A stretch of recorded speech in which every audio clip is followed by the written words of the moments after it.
Line na balitang yan, si Marian Enriquez.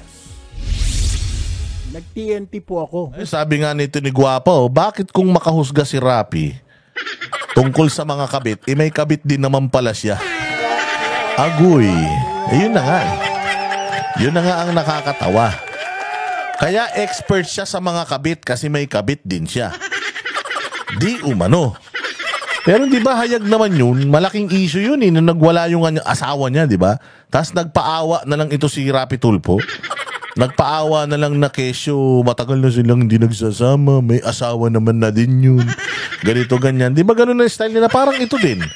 Ang tagal niyang nanahimik, tapos ngayon nagpapaawa siya at kinukuha niya yung simpatya noong mga undocumented, noong mga taong awang-awa sa mga undocumented para maawa tayo sa kanya. Hindi to undocumented. Oo, ito po ay Deputy Majority Leader ng Congress ay isang manloloko. Bakit? Parang ito yung presidenteng sinusuportahan niya. Ang sabi nila, si Bongbong Marcos daw may degree. May degree sa Oxford. Putang ina niya, sa Oxford, Cubao pala. Kaya naman pala, naging magkaibigan sila ni Tambaluslos. Parehas silang manluloko. Kaya naman pala, panay ang tanggol nito kay Bongbong, parehas silang mandurugas.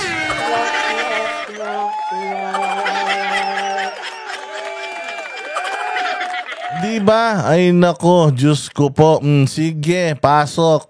Ito ang sabi niya, proud daw siya na TNT siya. Nag-TNT po ako. That's true. Ito ang Ano ngayon? Tapos? So ano ngayon? Ano ngayon kung nag-TNT ka? So proud ka? Proud ka na nag-TNT ka? Bakit ka proud? Sige, diretso. Tsahang inamin ni House Deputy Majority Leader at AXIS Party List Representative Erwin Tulfo sa kanyang programang Punto Asintado. Kasunod ng kumakalat na alegasyon online tungkol sa umano'y pamimeke niya ng dokumento para makakuha ng US passport. Nameke ka ng dokumento para kumuha ka ng US passport. Wala kang pinagkaiba sa mga fixer dyan sa DFA noon. Oo, parehas mo sila. Mga kriminal kayo.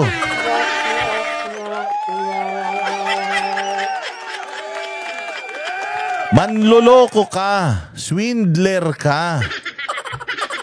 Mandurugas ka. Tapos tatakbo kang senador. Mantakin mo itong nakakatawa. Sabi niya number 1 daw siya sa survey. Mantakin mo number 1 sa survey, manloloko. Kaya naman pala nanalong presidente natin magnanakaw. Di umano.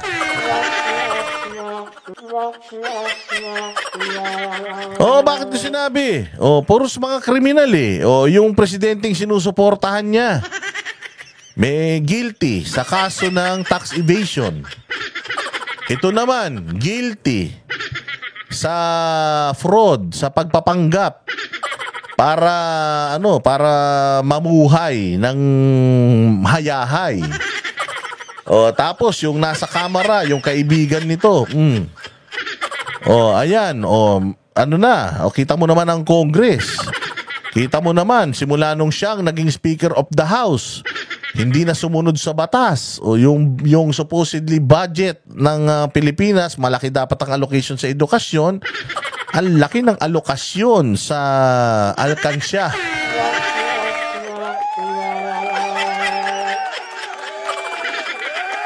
Diba? Putang ina niyan. Sige, so kaya bang yabang tinan mo. Proud pa siya. Sige, pasok.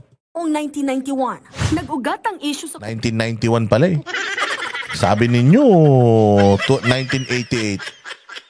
Umalat na liham umano ng US Embassy kay Tulfo noong October 2022 na nagsasaad na peking birth certificate daw ang ginamit niya para makakuha ng US passport. Isa raw Erich Sylvester Tulfo na ipinanganak sa Hawaii ang ginamit niya kahit sa Tacloban, Leyte siya ipinanganak noong 1963. Kaya naman pala magkapit bahay pala kayo ni Tambay. Kaya naman pala naging aso ka niya So ba't mo ginawa yun, sir? Hindi, ito na lang ang tanong. Ito ang tanong. Ba't mo ginawa yun? Ba't ka nang loko? Bakit ka gumawa ng krimen? Para lang sa pansarili mong gain? Kasi yun talaga yun ito wala na tong joke time ha. Erwin Tulfo, gumawa ka ng krimen para sa pansarili mong agenda o pansarili mong kabuhayan. For your personal gain. Lulu, salamat. Walang hiya, oh. Puti na lang. Gumagana pa pala yung pakulay na yan. Ang dilim-dilim dito. Birthday ko pa naman. Ay, nako. Tapos dito, matulog na tayo, ha.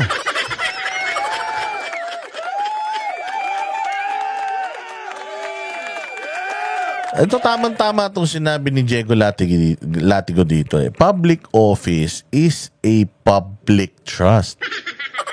Papaano mong papunta ka sa isang opisina pampubliko na hindi ka dapat pagkatiwalaan? No? Ba't mo naman sabihin pagkakatiwalaan ka? Sinong magtitiwala sa isang tao na manloloko? Takin mo, ilang taon mong pinakinabangan ang benepisyo ng isang pagiging Amerikano, tapos ngayong sikat ka na, ngayong may pangalan ka na, mayaman ka na, taina, biglang iiwanan mo yung Amerika, tapos bigla kang magsesenador sa Pilipinas, tapos magpapaawa ka, tapos sasabihin mo, dati akong undocumented, nagkadokumento ka nga eh. Sana man lang. Natutuwa ako sa'yo kung may tinulungan kang mga undocumented na Pilipino na niloko mo din yung impormasyon sa buhay nila katulad ng ginawa mo, nagsolo ka eh.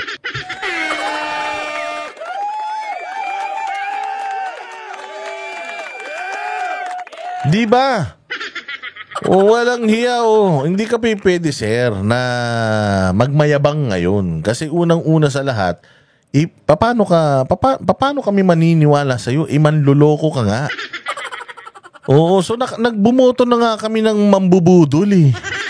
Bumoto na nga yung mga tao ng mambubudol na si Bongbong Marcos tapos ngayon. Tapos sasabihin mo sir na kaya ka binabanatan dahil number 1 ka sa survey. Hindi yun ang punto dito Erwin Tulfo eh.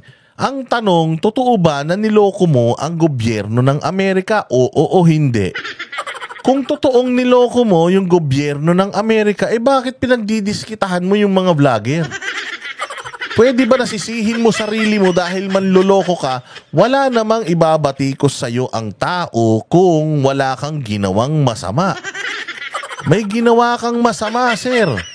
Tapos sasabihin mo, kung nag-TNT ako, para lang mabuhay ko, pamilya ko. Alam ko masama yun, pero ginawa ko pa. Nagpa-victim ka pa. So kung yung mga magnanakaw, sabihin nila na kaya ako nagnanakaw kasi kailangan kong mapakain yung pamilya ko.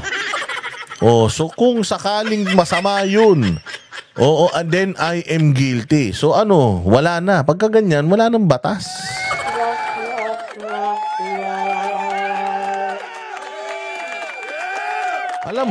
Alam mo, Erwin Tulfo, hindi troll. Hindi po pagtotroll yung pagsita sa mga kabulastugan mo. Ang troll, yung wala kang ginagawang masama tapos galit sa'yo. May ginawa kang masama Unang-unang ginawa mong masama, nag-traitor ka sa mga Tulfo. Tinraidor mo yung mga Tulfo, nag-traitor ka sa mga Duterte. Sinaktan mo yung mga umasa sa'yo ng mga Duterte supporters na pagtatanggol mo ang pamilya Duterte dahil naging mabait sila sa'yo. Wala ka palang utang na loob. Sa bagay, wala ka rin namang utang na loob sa Amerika Kaya paano ka namin pagkakatiwalaan? Kung manloloko ka, ang nature mo panloloko. Kita mo, traitor ka sa mga Duterte. Alam mo kung bakit? Kasi pati Amerika tinraidor mo So kung ano yung ginagawa mo sa buhay mo, yan ang gagawin mo bilang isang politiko.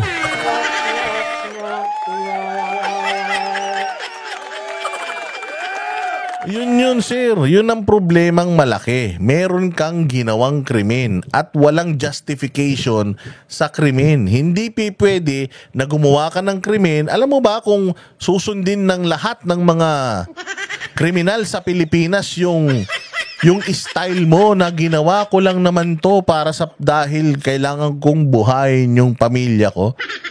Alam mo kung lahat ganyan ang kung pakakawalan ka namin, putang ina, walang nakakulong sa Pilipinas. Lahat yan inosente. Lahat ng nakakulong sa Pilipinas, inosente. Pag tinanong mo, pumunta ka sa mga kulungan, tanungin mo, may anong kaso mo? Napagbintangan lang ako eh. Napagbintangan lang ako, hindi naman ako yun eh. Lahat may mga kanya-kanyang dahilan. May justification yan, ba't nila ginawa yung krimen. Ganun ka eh. Kriminal ka, at dahil utak kriminal ka, gina-justify mo na yung ginawa mong krimen, tama.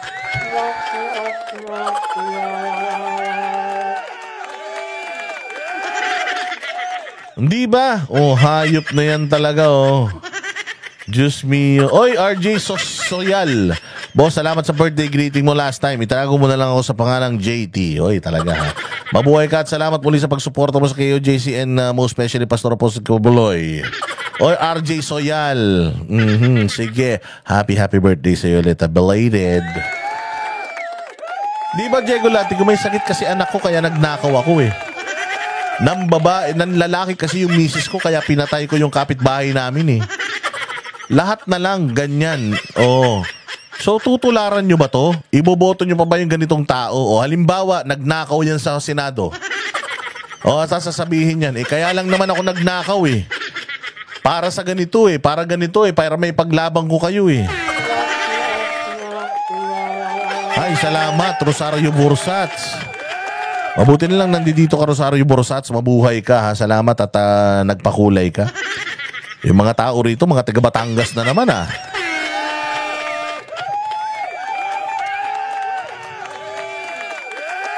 Hindi ba? Sabi nga nila kung si Alice Guo.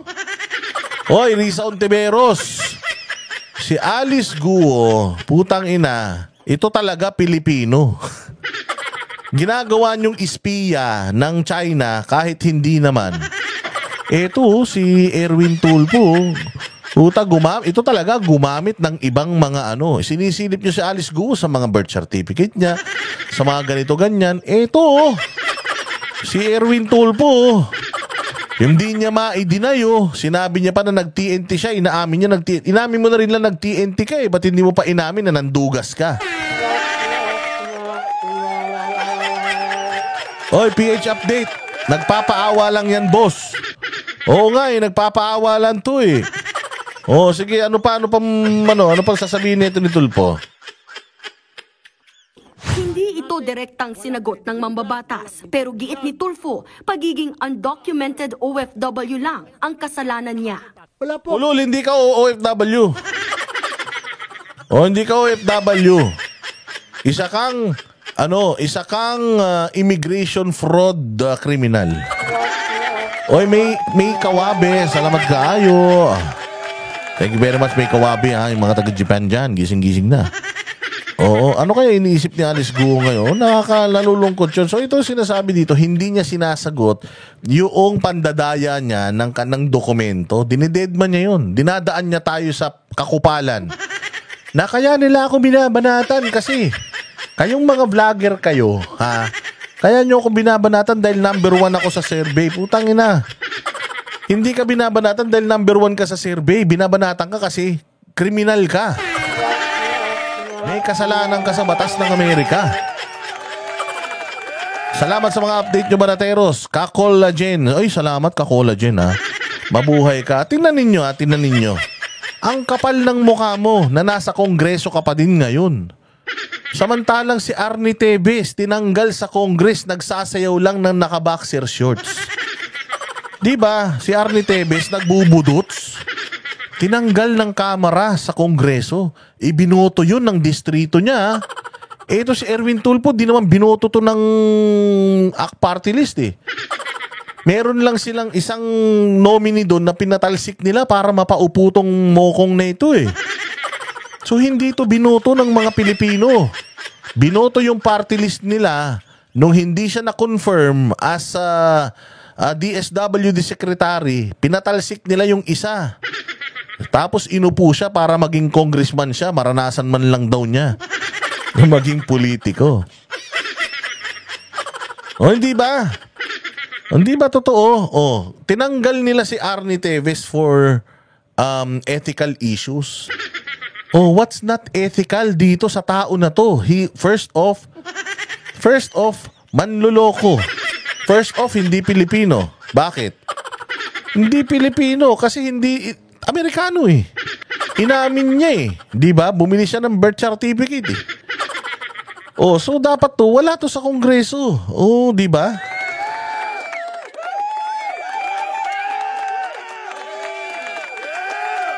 O yun. Dapat Congress, sa bagay, putangin nang yan.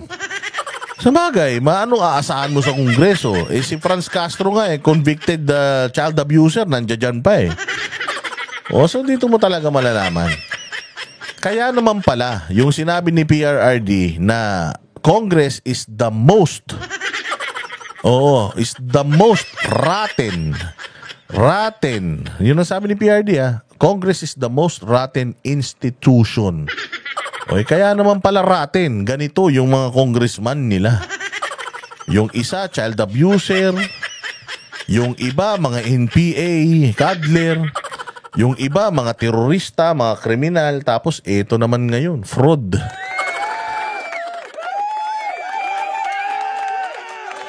Sabi ni Christy Baha, no to tool fake. Ito, pasensya na, Sir Erwin Tulfo. I really like you before. Gusto kita talaga, lalong-lalo na nung nagpapanggap ka pa na Duterte diehard supporter ka, gustong-gusto talaga kita kasi ako din talaga humaling ako sa sa mga Tulfo brothers, yung T3 pa lang pinapanood, kahit nga si Mon Tulfo dati pinapanood ko yan nagkakakarati pa yan hanggang binugbog ni Claudine Barreto sa airport yan pinapanood ko yung mga yan, bata ako dyan, ako lumaki sa mga Tulfo, kaya ang sama-sama ng loob ko Ang sama-sama ng loob ko kasi pinangarap ko talaga na itong mga Tulfo na tumapasok sa politika. Kahit nga 3 sila basta matino sila Di ba? Kaya lang yung unang dalawa, Diyos ko po. Yung nauna, na bakla. Ito naman pangalawa, manloloko. Naku, sana po Ben Tulfo, sana naman baguhin mo. Ikaw na lang ang magsasalba ng apelyido ng mga Tulfo, parang awa mo na.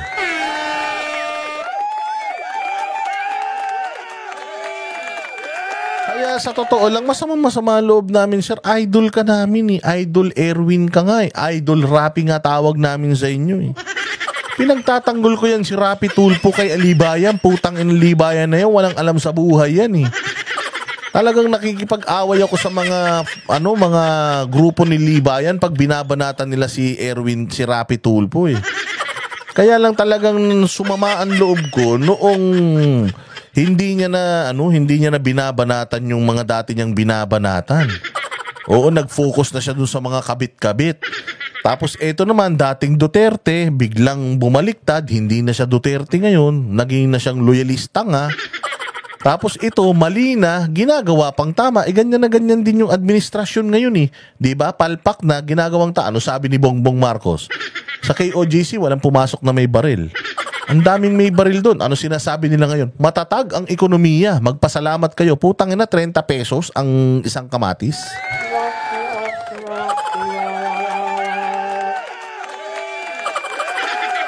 O hindi ba? Yun yung sinasabi ko sa inyo. Puros manloloko, kaya nila kinuha to sa ticket nila kasi mambubudol. Huwag ka magagalit. Huwag ka magagalit ni hindi mo nga dinidinay Ni hindi mo dinidinay yung sa'yo akusasyon sa'yo ngayon bagkus, nagagalit ka sa mga vlogger, tinatawag mo pang troll. Kayo talaga, pag hindi akma sa inyo, troll. Sige, diretso pa. Ako niloko. Wala kang niloko. Nagsasasabi mo. Ulitin natin. Wala po ako niloko.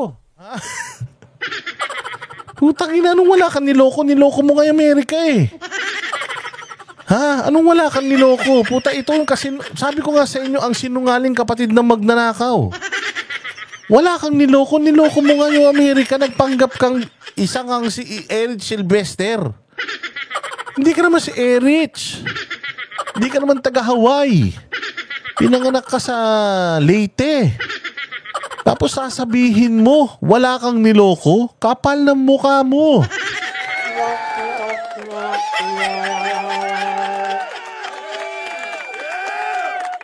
Documented OFW lang ang kasalanan niya.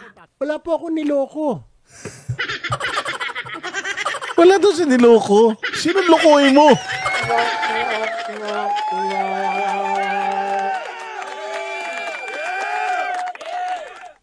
And I am proud to say na yes, nag-TNT po ako. Gumawa po ako ng diskarte para mabuhay ko po yung mga anak ko. Hindi ka nga TNT. Ano ka ba? Pag sinabi ng TNT, tago ng tago, undocumented. May dokumento ka nga. Ikaw nga si Eric Sylvester Tulfo from Hawaii. Hindi ka TNT. Fraud ka. Oo, para kang isang doktor na hindi naman pala doktor, nagpanggap lang na doktor tapos nag-o-opera ka. Para kang isang abogado na hindi naman pala abogado, nagpanggap ka lang na ikaw ay isang abogado. Kumuha ka ng birth certificate ng isang abogado tapos nagpanggap ka ng abogado tapos nag-litigate ka. Kung sinagsasasabi mo, sir, hindi ka TNT. Maybe you started as an undocumented and then, the resourcefulness in you, naging kang resourceful, hindi ka naging resourceful na tatay. Naging resourceful ka na turista. O kasi nag-apply ka dyan, dati tourist lang eh. O mag-expire na, ang ginawa mo, o bumili ka, nagpanggap ka na dito, nag-apply ka ng passport. So nakuha ka, blue passport ka ever since. Umaalis ka ng Pilipinas, ang gamit mo yung passport na yan. Yun ang diskarte mong magaling. Yun ang diskarte. Sabi ko nga sa inyo eh. Yung immigration fraud na kaso nila Pastor Apollo Kibuloy, ang laking issue sa inyo nun. Ang laking issue sa inyo ng immigration fraud na kaso nila Pastor Apollo Kibuloy. Ano yung history ng immigration fraud nila? Sila, pinapakasal nila yung mga members, yun ang sinasabi. Doon sa istorya, pinapakasal yung member para maging US citizen. Anong dinaya nila doon? Ikinasal naman sila. Ang dinaya lang nila, yung feelings nila kasi hindi naman talaga nila mahal yung isa't isa. Sabihin na natin, hindi lang kay pastor, sa ibang mga tao na nagpapakasal-pakasal doon para sa green card. Yun, at least yun, gumawa sila ng legal na paraan. Legal yung pagpapakasal. Ang hindi lang legal doon is hindi talaga nila mahal yung isa't isa. Ikaw hindi eh. Ikaw hindi, kumuha ka bumili ka ng identity ng isang tao. Hindi ko alam kung nasan si Erich. Patay na siguro, baka nalunod yun. Kumuha ka ng identity ng isang tao. Nagpanggap ka na siya yun, na ikaw yun. Tapos, nung naloko mo yung bansang Amerika, nagkamal ka na ng benepisyo mula sa panloloko mo. Anong tawag sa'yo? Kayo nang bahalang kumumpleto. Hindi na bago ang issue sa US citizenship ni Tulfo. Noong 2022, sinubukan din itong ungkatin ng mga mambabatas sa confirmation hearing sana niya bilang kalihim ng DSWD. Pero hindi rin ito nasagot ni Tulfo at humiling lang ng executive session. Diba? Kaya humingi ng executive session tong mokong na to. Kasi nga, mabibisto na siya. Nasa gobyerno na siya, nagsiserve na siya sa mga Duterte, ayaw ng mga Duterte sa mga kriminal. Ayaw na, sigurado kung nalaman ni PRRD na kriminal to, na fraud ito, malamang sinipa ni PRRD to, even sila PRRD niloko ng mamang ito. Oo, niloko ng mamang to, siya lang ang nakakaalam. Nung nag-DSWD secretary. Lalong-lalo na naging DSWD secretary ni Bongbong Marcos. Akala nila kaya nilang bolahin lahat, na-check. Nakita yung citizenship. Nung mabibisto na, executive session. Tapos biglang natanggal yan bilang secretary ng DSWD. Tapos ilang buwan after, congressman na.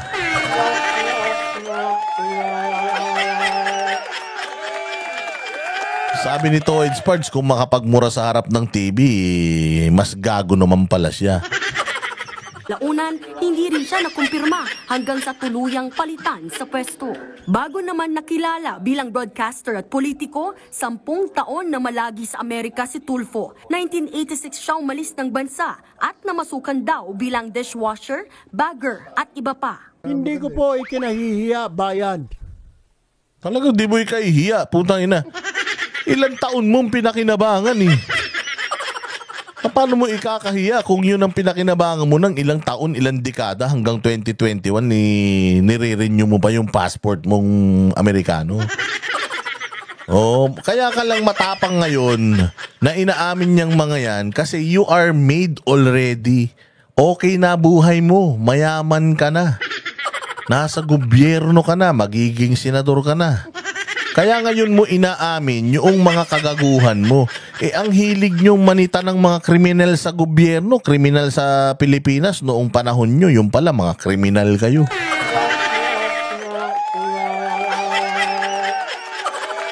Galing-galing mong sitahin yung mga taga-rekto. Kung banatan nyo yung mga namimeke sa rekto. Kung banatan nyo yung mga ganito, yung mga ganyan, namimeke ng diploma, namimeke ng ganito, namimeke ng ganyan, putangin na, yung pala, namimeke ka rin.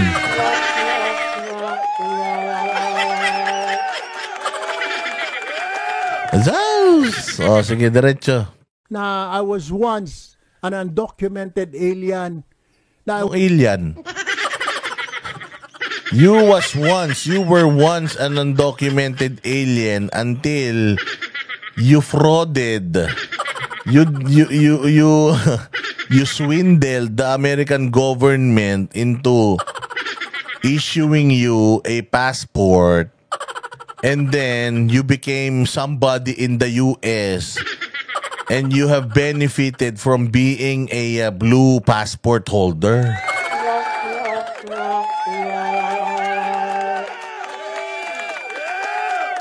I was once an illegal OFW pero hindi ko po pinangangalandakan. Wala po akong kaso sa Amerika. Wala, yan na nga. Wala kang kaso. Talagang hindi ka magkakakaso sa Amerika kasi nga alam mo na niloko mo sila eh. Kaya nga maingat ka. Kaya nga maingat ka dahil niloko mo sila eh. Hindi ka talaga magkakakaso pero ngayon meron na nga. Di ba nga, ang Amerika na nga nagre-reklamo sa'yo. Nagkaso sa akin. Nagbabalita mula sa Frontline, Mario. Sabi ko nga sa inyo kung ang nakuha akong video, kung ang nakuha akong video, yung mismong interview niya, patay ka talaga. So ito. Ano na, ito ba yung mga iboboto nyo? Sa Senado, number 1 daw siya. Mantakin mo, number 1 ka, tapos tapos manloloko ka. Mahiya ka sa sarili mo. Kung ako sa'yo, ikaw na mismo ang tumalikod. Takin mo, wala kang reputasyon, wala kang moral, wala kang moral compass. Palpak ang moral compass mo. Manloloko ka, swindler ka, scammer ka. Tapos gusto mo pang maging senador, anong gagawin mo sa Senado? O di magiging aso. Alam mo, palagay ko, isa to sa mga rason kung bakit naging biglang bigla itong naging, tingnan lang ninyo ha. Kasi dating Duterte talaga to eh. Bilib na bilib pa ako dito eh. Tapos biglang nung hindi siya na-confirm sa DSWD, anong ginawa sa kanya? Kasi yung hindi siya na-confirm sa DSWD, sa Congress pa siya naharang nun eh. Sa Congress, o sino ang Speaker of the House? Si Tambaloslos. Sobrang powerful ni Tambaloslos. Anong sabi ni Tambaloslos? Binili niya to, palagay ko eh. Ito akin na, pwede akong mali, pwedeng hindi. Palagay ko, gagawin kitang congressman, tanggalin niyo yung isang nominee niyo, gawin kitang congressman, tanggapin kita, pero magiging aso kita. Magiging aso kita. Oo, magiging kampi ka namin. Mali ang mga Duterte. Pag sinabi naming mali ang mga Duterte, wala kang imik. Mali ang mga Duterte. Kaya tingnan nyo yung mga privilege speeches nito. Nung privilege speech nito, nung binabanatan niya si Inday Sara. Pagkatapos ng banatan si Inday Sara, sinabi niya na sobrang galing daw ni Tambalos. Paano hindi magaling? Mantakin mo, Amerikano ka. Tapos nagkaroon ka ng seat sa Congress. Tapos hindi ka nila pinalalayas, hindi ka nga na-confirm na DSW secretary, tapos congressman ka, hindi ka naman pala Pilipino.